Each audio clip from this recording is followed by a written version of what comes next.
All right. Hello, everyone, and welcome and thank you for joining us for today's webinar, From Free to Essential, How to Get the Full Value of ADS Plus. I'm Danny, and I'll be moderating today's session.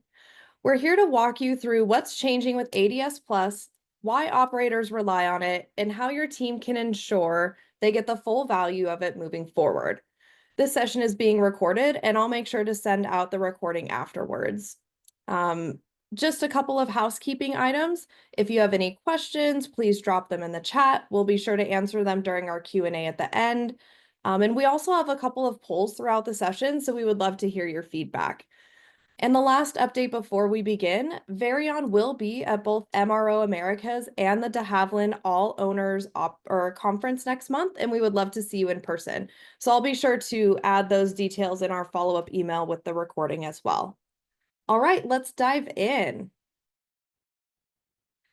Taking a look at today's agenda, we're going to start with a brief introduction to Veryon, followed by the top questions we hear about ADS Plus. Then we'll move into a platform demo so you can see it in action before diving into some ROI insights and key takeaways.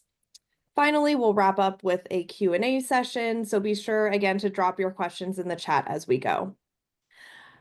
Joining us today are our two hosts, Robert Ross and Jay Dalby. I'll let them introduce themselves. Robert, let's start with you. Can you share a little bit about your role at Veryon, how long you've been in the aviation industry, and what excites you most about supporting operators like those joining us today?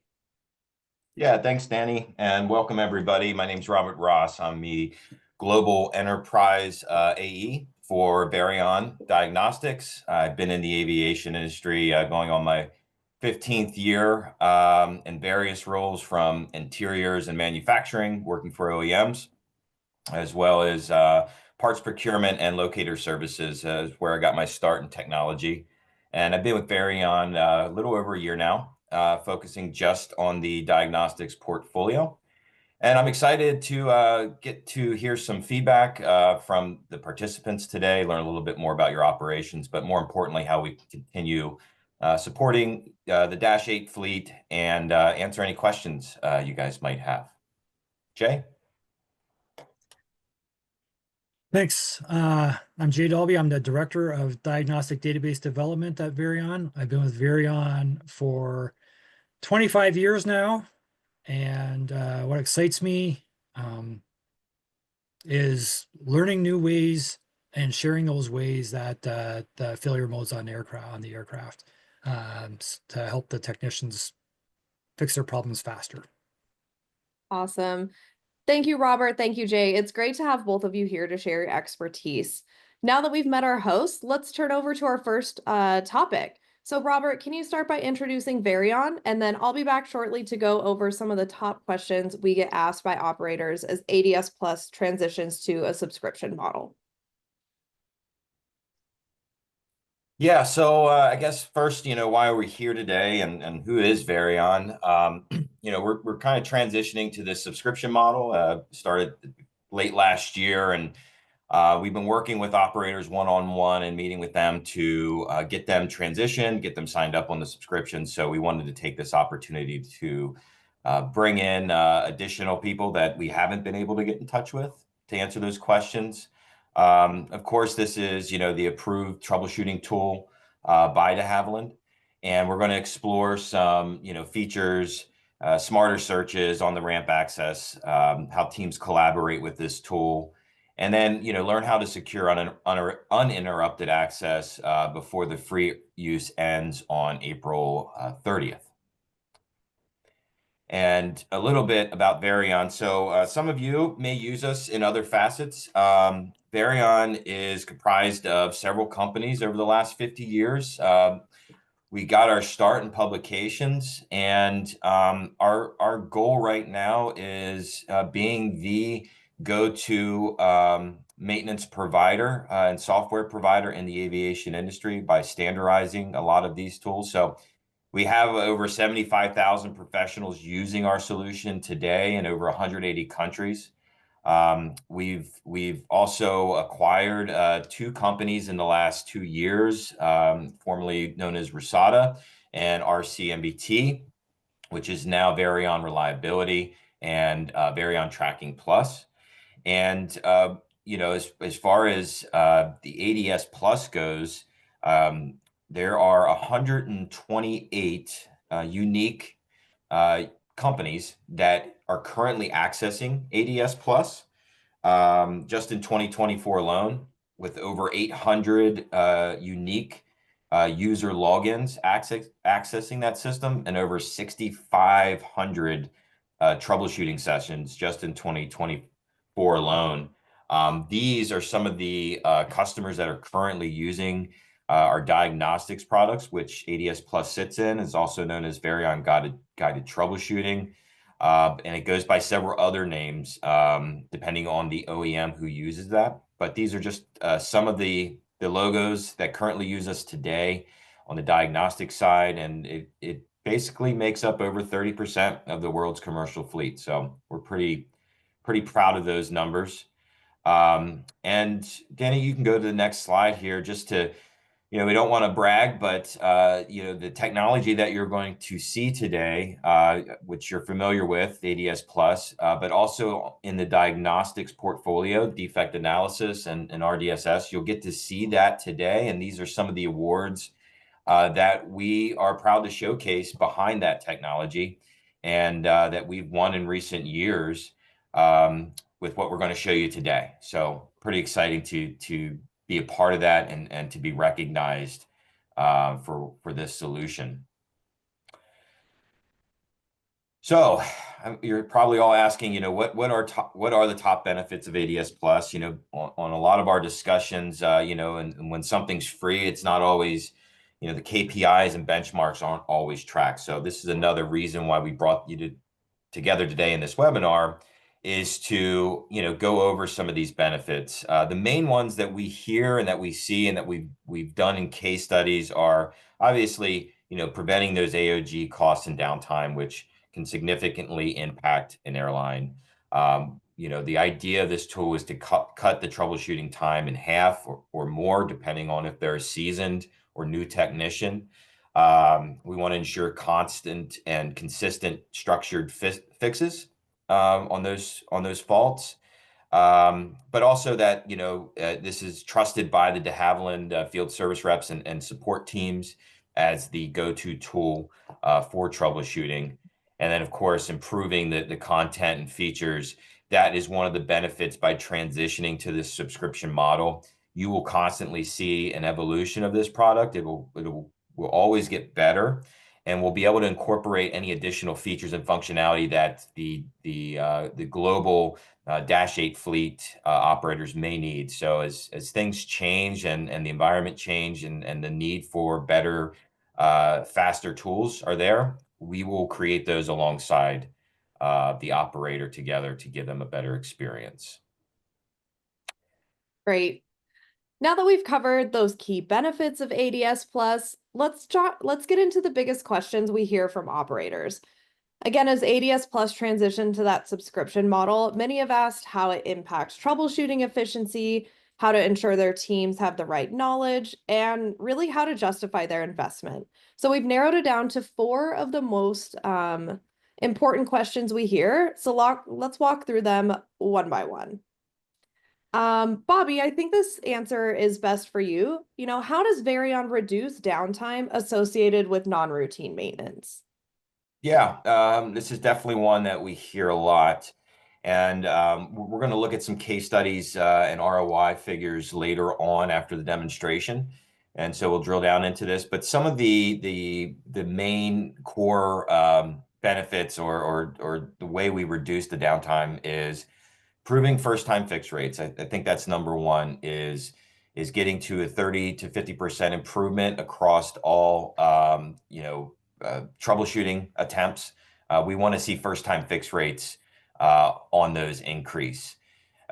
We also want to focus on the faster troubleshooting, fewer unscheduled removals. No fault found is a huge issue in the industry. So by reducing the NFFs and reducing the amount of unscheduled removals, drastically increases the unnecessary part removal cost that impact has on the airline. We want to minimize the downtime cost. Airlines using ADS Plus have seen a 23% reduction in downtime, as well as other related expenses.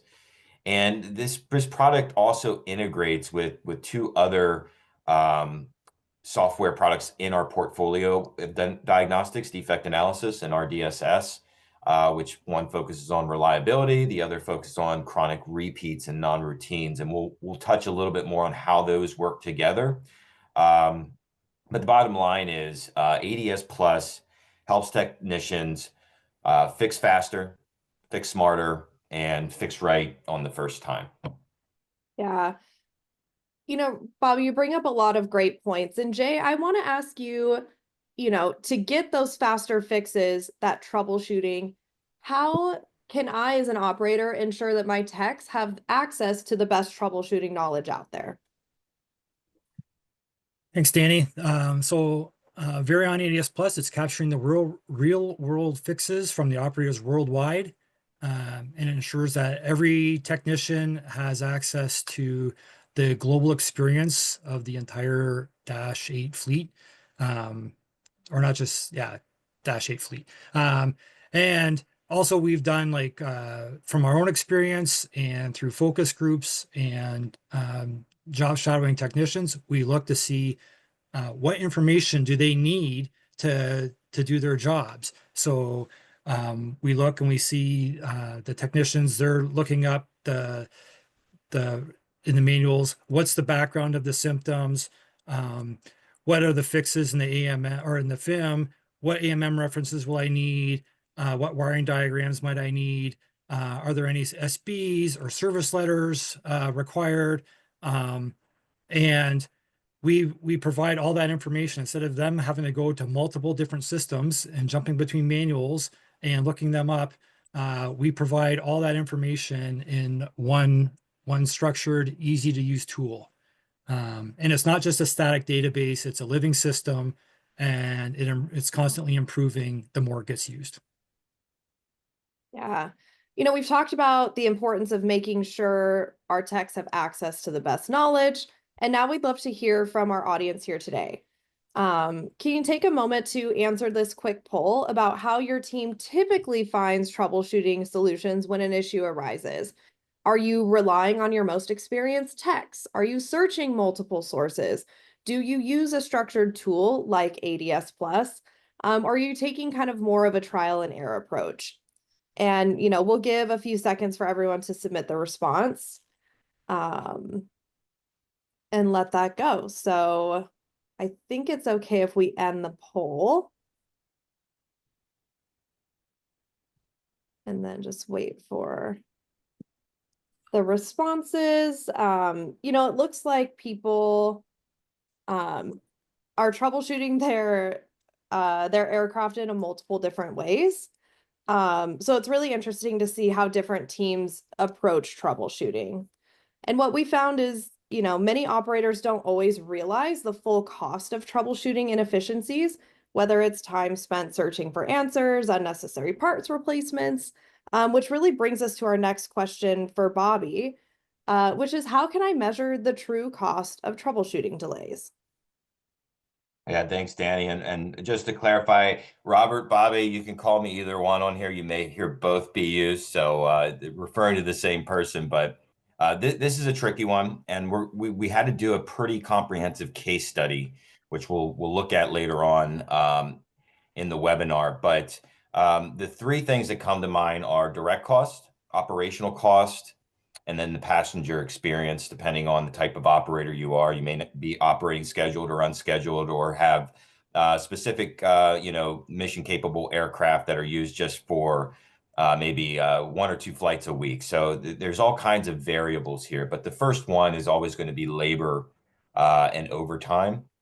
Every minute spent diagnosing instead of fixing adds up in technician hours. So that's always going to be a direct cost. The parts and no fault found, we found that 18% of defects stem from failed fixes, and we'll look a little bit later on at that in defect analysis, where we can actually look at the first defect that occurred and then see the history of repeating defects and the fixes that were tried on those, the corrective actions, and why it didn't work, and then how you could transition into something like ADS Plus to help troubleshoot further.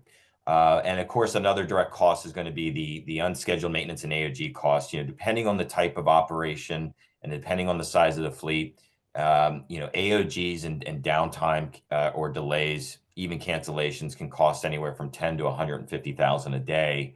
Of course, contingent on the size of your fleets. Some of the Dash 8 operators have aircraft in narrow bodies, wide bodies, maybe just regional. But there's a diverse mix within this group. So, it's important to kind of focus on all of those. Like I said, delays and cancellations, just a 20% reduction alone in delays and cancellations can significantly impact an airline or operator's bottom line. The fleet availability and just not having to swap out aircraft or even charter a plane in some cases if an aircraft is down. So having that troubleshooting source, having a solution readily available outside of the static FIM is important. But you also have the passenger and brand impact. Constant delays and downtime degrade the brand trust. So that can lead to that lost customer loyalty. So it's important that we address that. And then, of course, if you are an airline or a scheduled operator, you have the compensation and rebookings as well that can impact. So all of those, looking at that, in whole adds up. And we're here to kind of, focus on how we can prevent that, what ADS Plus focuses on, why it was developed, but most importantly, how it can reduce those areas that operators commonly see these cost impacts around. Thank you. Yes. And operators have relied on ADS Plus for years. And I think some might underestimate how much they actually depend on it until, they'll lose their subscription if they don't renew. So, Jay, can you really share, what is the risk of not having Veryon and this ADS Plus functionality within their operation? Yeah, so without access to ADS Plus, your technicians are going to have to go back to doing like the static manuals, using the static manuals, doing their own research, having to spend more time trying to find what the solutions possibly might be, escalating to the OEM support more often, and basically losing access to the thousands of field experience solutions that ADS Plus has captured over 20 plus years. I can't stress that enough. Like every time that the aircrafts has had problems, we've documented those failures and what the fixes are, and that's giving access for all technicians access to all those failure modes and their solutions. And we also have a structured tool, so the troubleshooting is very consistent. And without ADS Plus, your troubleshooting will become inconsistent. So if you have a fault, you're basically being presented a structured way to diagnose that fault and get to the solution, where instead of going ad hoc troubleshooting. And ad hoc troubleshooting will lead to more delays, errors, and operational disruptions. We've covered some of the biggest questions that our operators have about ADS Plus, but one of the best ways is that we really see its full impact in action. So now, Jay, I would like to turn it back over to you to walk us through a live demo of the platform and show exactly how ADS Plus helps reduce troubleshooting time, improves those efficiencies, and really keeps operations running smoothly. So Jay, over to you. Okay, just a moment while I take over the share. Excuse me. I'm hoping everyone can see my screen. You're great, Jay. Thank you. Okay. So when you first launch ADS Plus from the de Havilland portal or from another thing, you'll be dropped into this page. What you'll be asked to do is you'll identify which aircraft you're troubleshooting, you're having an issue with. And here you have access to your fleet's tails. I'm just going to put in a tail for doing some testing, our demo tail. And then you hit apply filters. Once I hit apply filters, I'm given an ATA breakdown, and I can navigate this ATA breakdown looking for the symptom that the aircraft is having. Let me just, there's a couple of things floating on the screen here. Let me just move them. So if I want to go in here and look up something for pneumatics, I click on pneumatics, ATA, you can see there's a further breakdown here. I click on another folder here saying I have a warning or caution message. Oops. And then you can see I have a bleed 2 hot message indication. And if I have both bleed 2 or just one bleed 2, I can navigate to the symptom this way. Or if I want to let the software do it for me, do that search for me, I just type in bleed hot. Here's the results right here, the top results. I just look for which one is the best one for me. And I'll say I have a bleed 1 and 2 are both illuminated. And I click on that. It takes me to the same place, however I navigate. In fact, I prefer to use the keyword search. I let the software find it for me. And if I can't find it through the keyword search, then I'll go through that ATA breakdown and search for that. So once I've picked my symptom, I'm now taking what we call an initial symptom profile page. And this is all that background or research that technicians, we saw them doing and pulling up before they get into the troubleshooting. And so what do we have here? We have our symptom, our both number 1 and 2 bleed hot. We have a summary of the symptom here. You can see here's a little story about why the message would appear.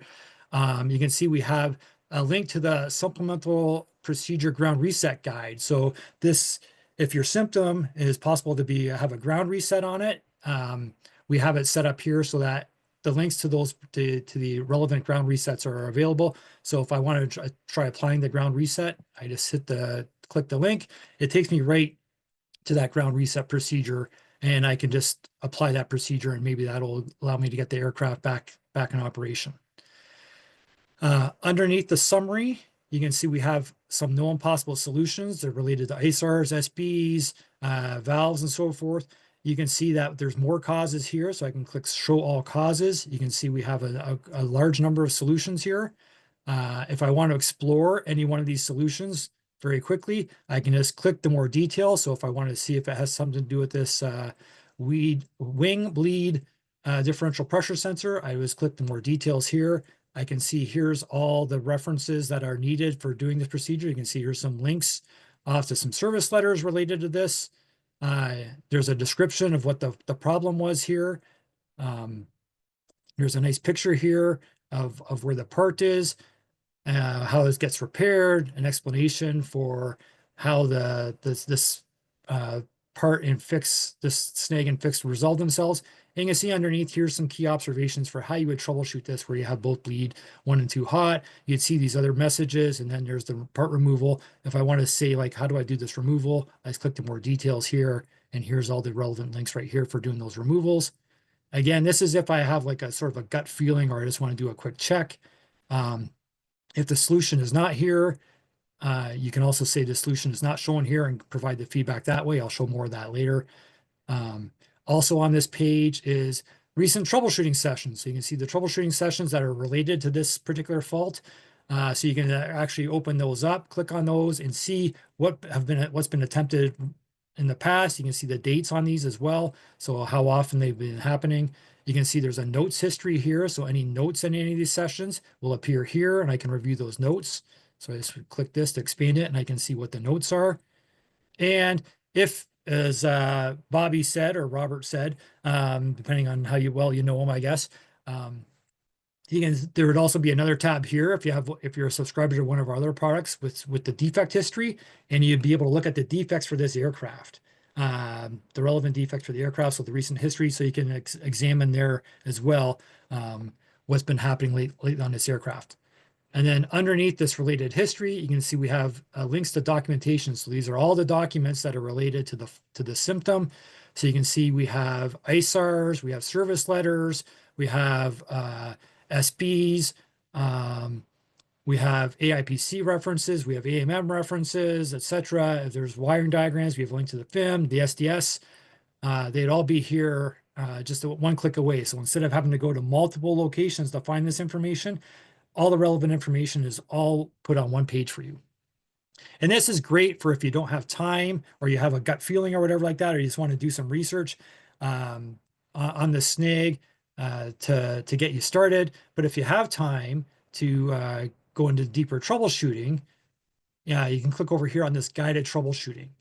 And if you're familiar with the classic ADS Plus, this is going to look a little bit more familiar to you. So you click on guided troubleshooting. And then we have that list of solutions that we had on the previous page, but we also have the questions that are going to help narrow down this list of solutions. And this is where you get that consistent troubleshooting because it's a consistent approach to the fault. So you can see right here, the first step here is, do you have any CDS faults? So I'll just hit select here, and here's a list of all the possible faults on the CDS related faults. So let's go 3102 if I remember correctly. And that narrows it for me. I could have scrolled that list and picked it out. I prefer to use the filter. I can clear this filter and add in extra faults. So if there's multiple faults, I can select those as well. And then when I'm done doing my selections, I just hit here. And you can see the solutions have now reordered. Now this absolute pressure sensor is now at the top, and the questions have also reordered themselves based on the information that I've supplied into the session. So here it is, verify if the absolute pressure sensor reading is close to ambient. And if I'm not sure how to do that, I just click this little eye icon here, and that gives me more information on how to answer this question. So you can see here the pack inlet pressure reading, where to go find it, and it's presented in hex code. And so if I need to do a conversion of that, I just would, in here, there's a service letter that tells me how to do this. So I would just click here. It opens up the DHC portal. I would open up the document here. Inside that portal is the conversion from hex to the actual pressures. And then I'd be able to know whether or not if they're showing ambient or not. And I'll say it's not agreeing with ambient. And as I'm going through, you can see there's questions. I don't have to answer these all in order. We're recommending here to replace the absolute pressure sensor. I can click here and get all the information on how to replace that pressure sensor. If I'm stuck, if I need more information or I need to ask for help, I can go up here to these notes. I click on the notes. I say I want to add a new note. So if I want to escalate to the THD help desk, to Havilland's THD, I just click here and say need assistance, and I type in a note. And when I hit save, because I haven't tagged anyone here to say I need assistance, that goes straight to the THD, to Havilland's THD, and they'll get an email with a link into the session. They'll be able to click that link, as well as whatever notes I put in here and some session details. And they'll click that link. They'll be brought into the session. They'll be able to read the notes, interact with me through this screen here, and see exactly what steps I've already accomplished in the troubleshooting. Now, if I just want to ask someone else for help, I can just say and I'll just ask my friend Kirk here, and I'll say Kirk, and I'll say, please help Kirk. And then when I hit save, Kirk will receive an email, and then he can reply to me through here, and we can start a new conversation thread. So we can have multiple conversation threads. As you can see before, when I was putting in new notes, I can add images or files or whatever like that can be attached. A picture is worth 1,000 words. So if I had a picture of what I'm looking at on the aircraft, I can just send it to somebody and they can tell me what it is I'm looking at. And if I get all the information and I want to close out my session, I would just say here, I've replaced the absolute pressure sensor and it corrects the problem. You'll see the solution list is narrowed down to the one that I've picked here. And if this is my solution, I just review this. Is this accurate? And I'd say, yes, it is. And I'll say solution completed. At this point in time, I've put in what my parts were installed and removed and any other information I want to include here, and then provide some feedback. EDS is great. And I would close the session, and that feedback tells us that we did a good job helping you out on this day. Or if you have any other feedback you want to put in here, you can say, like, I wish it did this, or this was not right, or whatever it might be. Let us know, and we'll make those adjustments as well. Now, the other great thing about this is that if the solution was not found, you can click on here and saying, I couldn't find my solution, and give us that feedback. What was your solution that you found? So I will say, we found a new solution. The widget was broken. They can give me some details. What will happen then is you'll fill out this form, hit submit. It'll go to my team. They'll review the session, what feedback you supply, what the actual parts were. They may reach out to you to ask for more information on how you determine that was the filled part. We'll also talk with subject matter experts at DHC, and we will add that if everyone approves, we'll add that solution into the database so that the next time that someone is experiencing this, when that solution gets published, your new solution will be part of that troubleshooting sequence. And then the next person won't have to go and figure out on their own, how is it the widget? We'll provide that information to them. How do they figure out how the widget was the problem? And then they'll be able to troubleshoot it and get the aircraft up faster instead of spending all the time escalating to the help desk and so forth. They'll be able to just fix that on their own. So I'm just going to assume that this is the right fix, and I hit solution is completed. I can fill out this information if I want to. I close, my session is now closed, and then I can go back and I can start my next problem. And if I want to see that solution, if I want to go back and review my notes, I just click on this home, and you can see here's the most recent solutions. Here's my unresolved, or my most recent sessions, my unresolved sessions, or I could browse all sessions from my colleagues and see what they've been working on. And that's all I have for ADS Plus today. That's sort of my brief overview. If you want more, we have webinars that we run once a month or a couple times a month, and we send those out via DHC through AOMs. Those invites.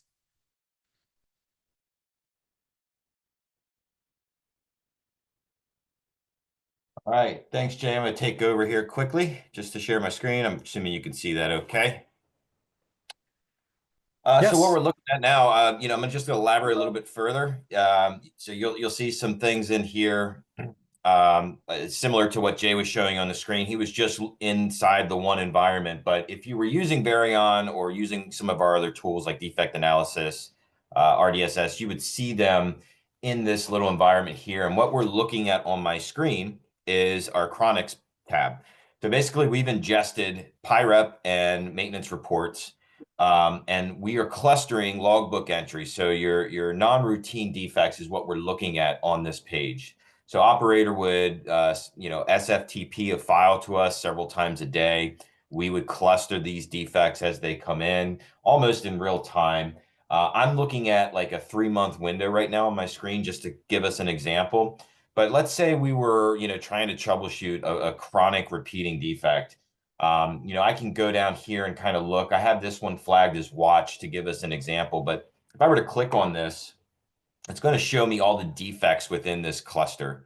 So what this is telling me basically is, look, the first time this defect happened was back on June 6th. It's now July 22nd. It's been going on for 47 days. It's a total of 9 defects. So obviously the first time fix did not work, as it's continually repeating in a certain threshold. So this one was tagged 6 and 30, and that will change. It could have been 2 and 10. It could have been 3 attempted fixes or 3 faults within 15 days. There's different parameters depending on the operator. But each of these are an individual defect, and each of them had their own corrective action. So you can look at these as a work order, individual work orders. It's a mix of maintenance and PIREP reports. But it's caused 157 minutes of delay time. It's also had 3 cancellations and 3 part removals. So this is something that will definitely impact the cost to an operator. There's several things you can do from this tab, but what I wanted to show you is another way you can get into the initial symptoms page from our defect analysis tool. Now, I know those that are joining today have a little bit mixed fleet. So you may have some other regional aircraft in there. You may only have a few Dash 8s.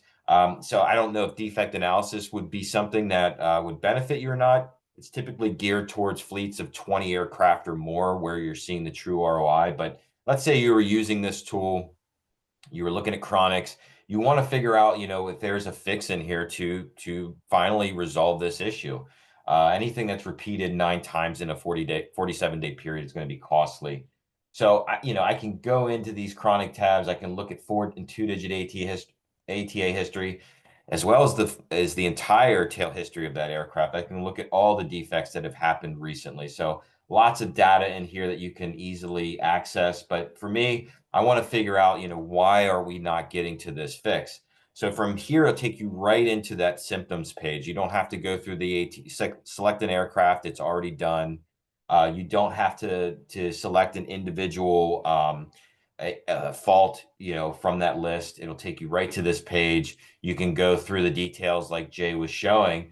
But what's different now is what you'll see is as I scroll down past some of these fixes that we have here, you'll notice the defect history is now included in this. So you have an opportunity to go in and really look at what's been done previously and why that didn't work or why it did work. We do have a first time fix classification in there. So when you're auditing these chronics, you can actually flag a corrective action as a first time fix.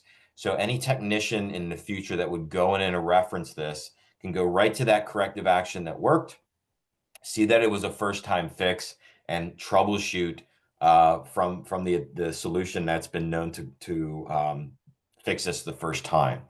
So I wanted to kind of touch on that. I also wanted to touch on our dashboards, but we are doing an update at the moment, so I won't be able to pivot into those today. But you'll notice that the symptoms tab is still up there. So if you do have other aircraft outside of Dash 8, we also have this available for the legacy 737s, not the Maxes, but the legacies. We also offer it on the A220s. It's known as EFIM.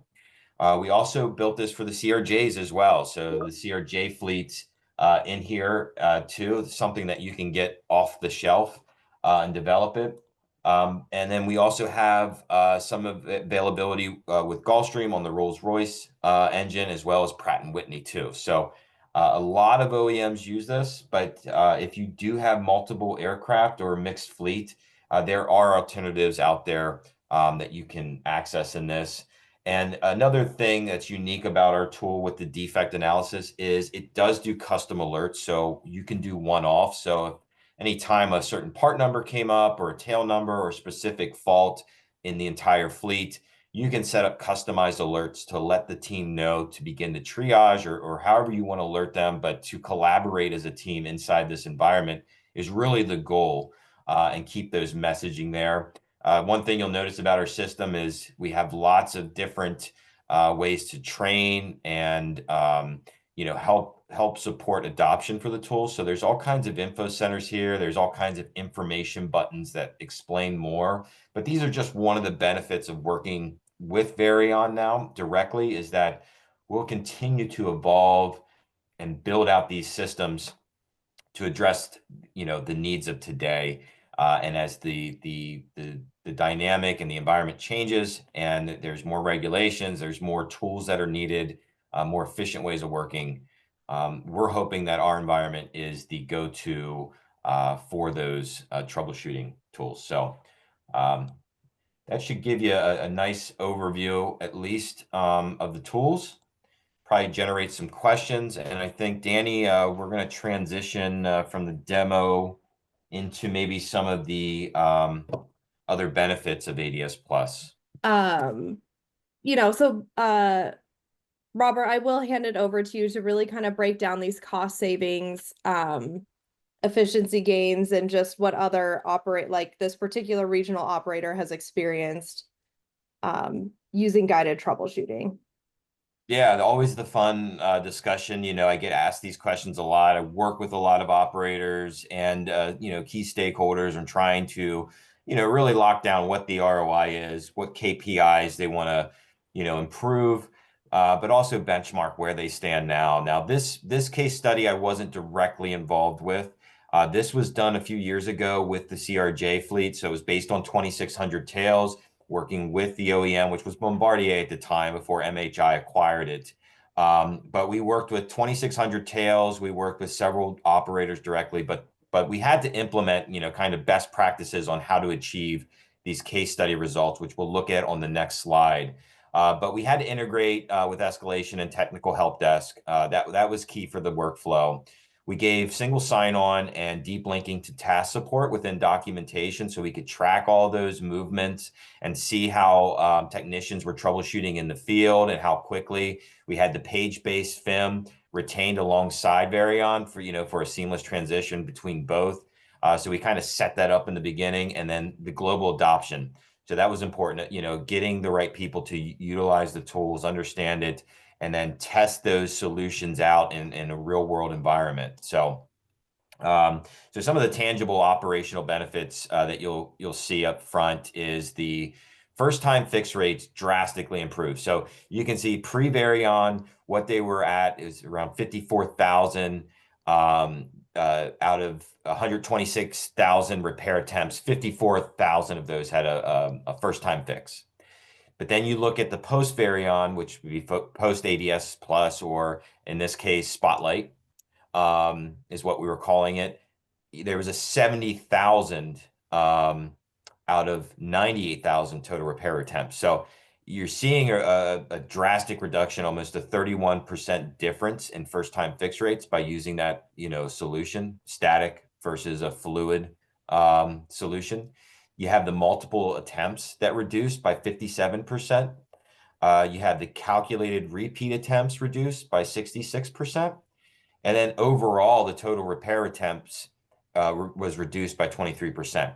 Now, the way you should be looking at this is, if you know what you probably don't know this off the top of your head, how many attempted fixes there were last year. But if you do, that's great. You're a step ahead. You can use some of these percentages to say, what would it look like without ADS Plus? And we're not saying that, you're going to go up 57% in multiple attempts. We're just saying that there is a drastic reduction by doing it with your static FIM versus an electronic FIM. And that's what these figures are showing: the speed, the reliability, but also the consistency that we have there. Now, if we're looking at the numbers, there's going to be a difference. We're looking at 2,600 tails here versus roughly 800 plus between the Dash 1, 2, 3 and now the Q400.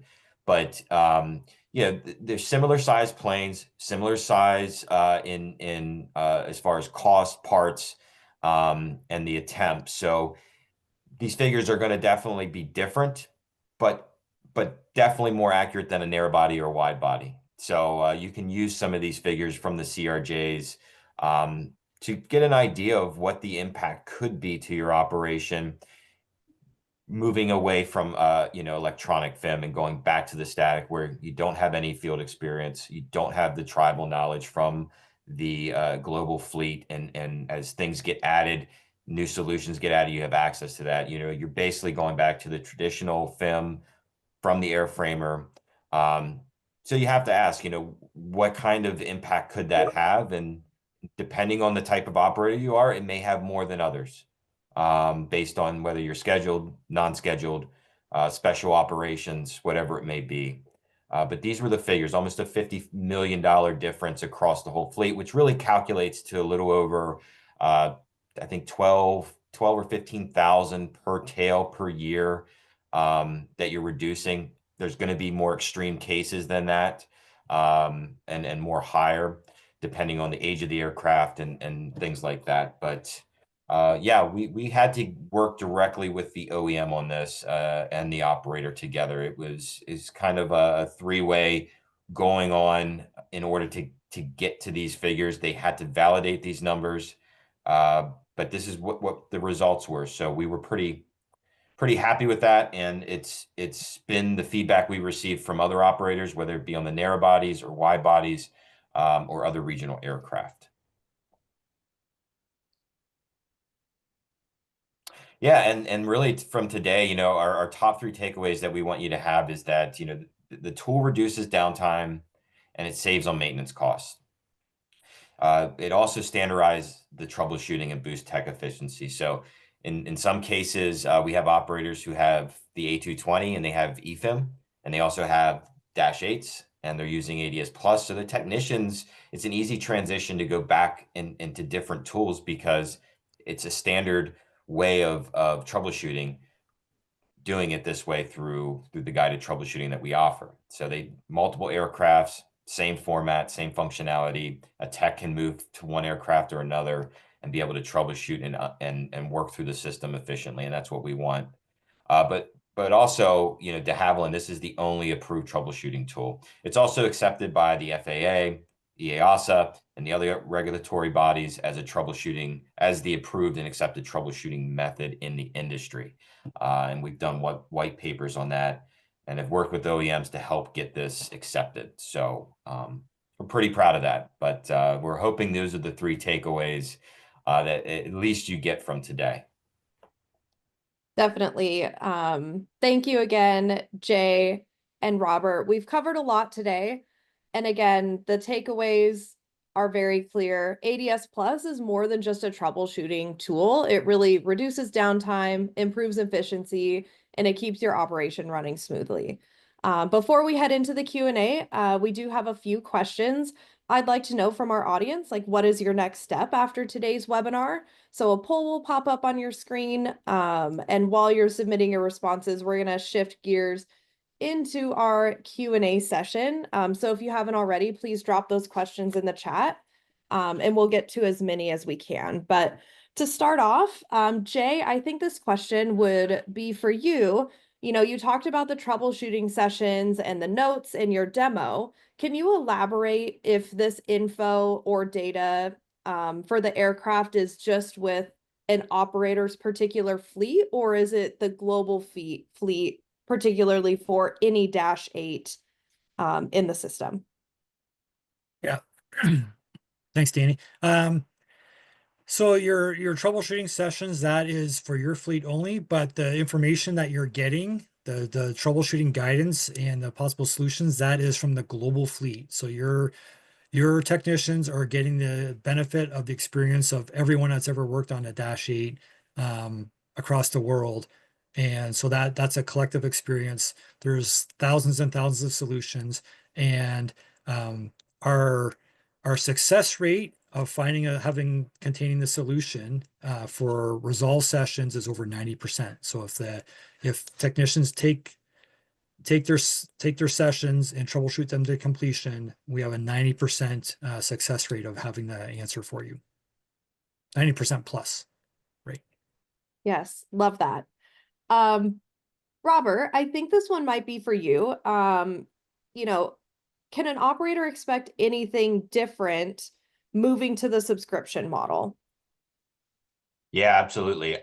Before we primarily worked directly with de Havilland and some of the field service reps. So obviously, as the operator, things would come up, field service rep would take over, and we had more of a just direct one-on-one with de Havilland. Now we have the opportunity to work individually with the operators, which means we're getting better feedback. We're able to evolve the system. You also have your own customer service rep. You have myself as well, along with Jay and some of the authoring team. If you're not finding solutions, if you're running into problems, if you need individual training, that's what we're here for, to support. And that's what's going to change. You're going to have a lot more hands-on. You're going to see any kind of troubleshooting or issues that do occur, which are very rare.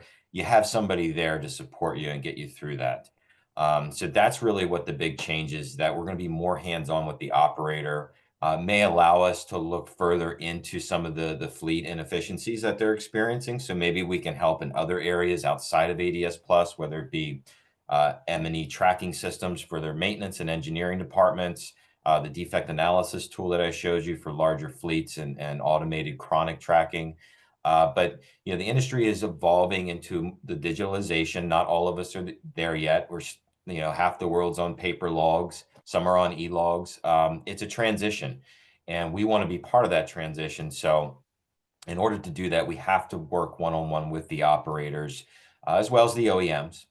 But more importantly, we want to get that direct feedback from you guys, so we can continuously evolve these products and improve it.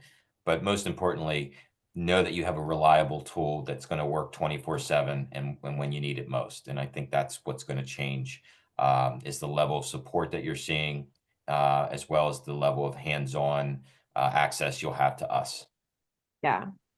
Thank you. And I think this last question that we have is for you as well. That's, I like the tool, but it wasn't budgeted in our 2025 budget. Is there anything to help us out so that we continue our subscription, but it isn't such, a heavy burden on the expense side?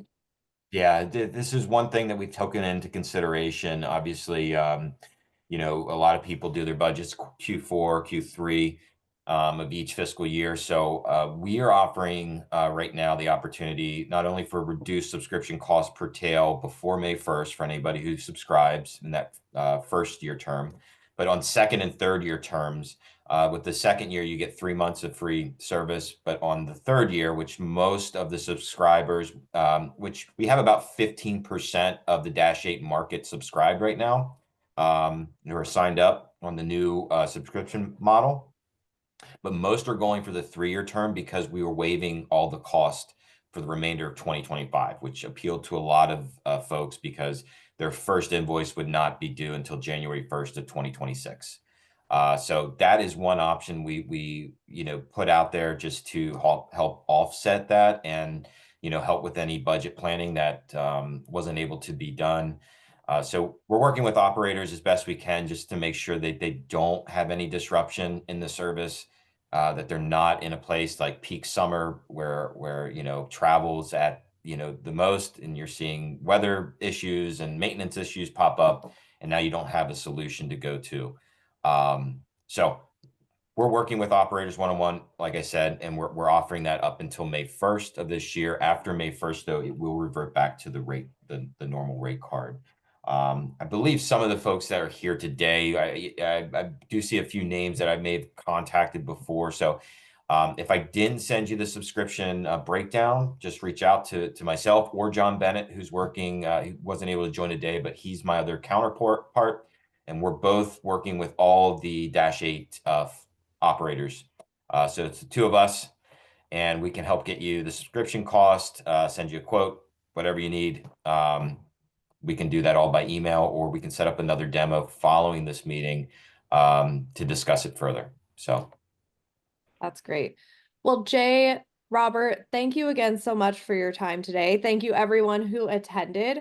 Again, we will send out the recording, and if there's any follow-ups, our team will definitely be in touch. And don't forget that we will be at the de Havilland All Operator Conference and MRO Americas in April, and would love to see you. So with that, we hope everyone has a great day. thanks, everybody.